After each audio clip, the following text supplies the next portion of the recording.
On the afternoon of January 26, 1972, clouds drifted lazily across the winter air, and far below, towns went about their day. People drinking coffee, trains arriving on time, children returning home from school. High above them, Flight 367 moved smoothly through the cold sky. Inside the plane, the cabin was quiet. Passengers read newspapers, some stared out of the windows, and some slept. And among the crew was a 22-year-old flight attendant named Vesna. She was young, quiet, unremarkable in the way ordinary people often are, until something extraordinary happens to them. No one on that flight knew they were about to become part of the most unbelievable survival stories ever recorded. Who Vesna was?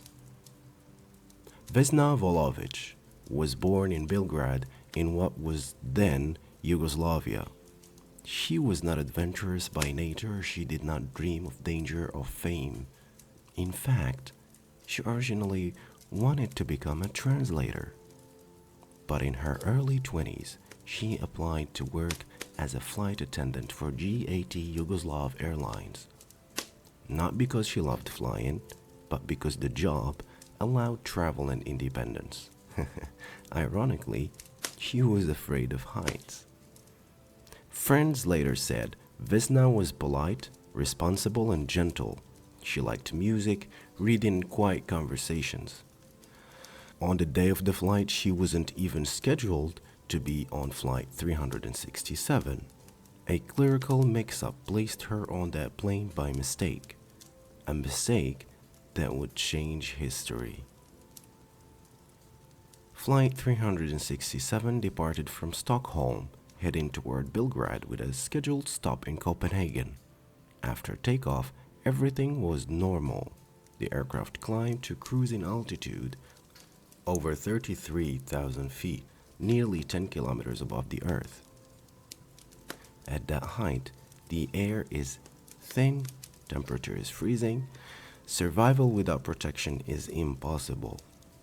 The passengers had no warning, no alarms, no turbulence, just silence. Until suddenly, an explosion tore through the aircraft. At 16:01 local time, a bomb hidden in the luggage compartment detonated the aircraft, split apart in midair. Metal screamed, pressure vanished, the cabin disintegrated. In less than a second, the plane was no longer a plane. It was debris, falling separately toward the ground. Passengers were ejected instantly into the freezing sky. There were no parachutes, no time to react, no chance to understand what was happening. And Vesna, she never saw the sky. She was trapped in a section of the fuselage, pinned by a service cart. Her body passed into a narrow space. She lost consciousness immediately. Her fall began, but she never experienced it.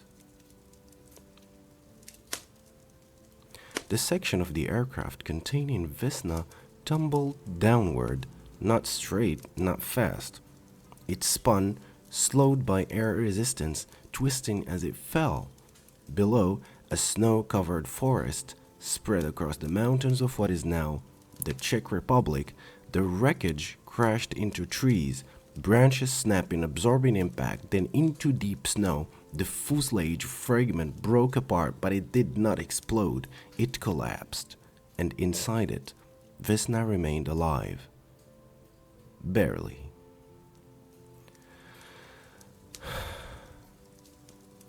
Villagers heard the explosion echo through the mountains. One man, a former medic, ran toward the crash site. Among the wreckage, he heard something impossible.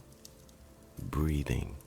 He found Vesna pinned, bleeding, her legs shattered, skull fractured, spine broken. But she was alive, unconscious.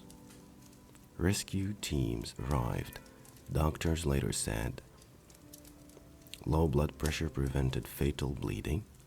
Her position trapped inside the fuselage saved her. Snow and trees softened the impact. It was not luck alone. It was a perfect chain of unlikely conditions. Vesna was in a coma for 27 days. When she woke, she had no memory of the flight, no memory of the explosion, and no memory of the fall. Her injuries were severe: broken skull, broken spine, broken legs, internal bleeding. Doctors told her she might never walk again. But she did. Slowly, painfully, with determination, she later said something chillingly simple. I was lucky because I don't remember anything. Vesna Vulović entered the Guinness World Record as the person who survived the highest fall without a parachute. Over 33,000 feet, she became a symbol of survival, of randomness, of fate. Yet she never sought fame. She lived quietly, worked modestly, spoke rarely about the event. She once said, "If I had known what happened, I would not have survived." Some people fall from the sky and disappear forever. One woman fell from the sky and lived, not because she was special, not because she was chosen, but because sometimes life decides not to let go. And somewhere between the sky and the ground, between chance and survival, Vesna Vulović became proof that the human story is far stronger and stronger than fiction.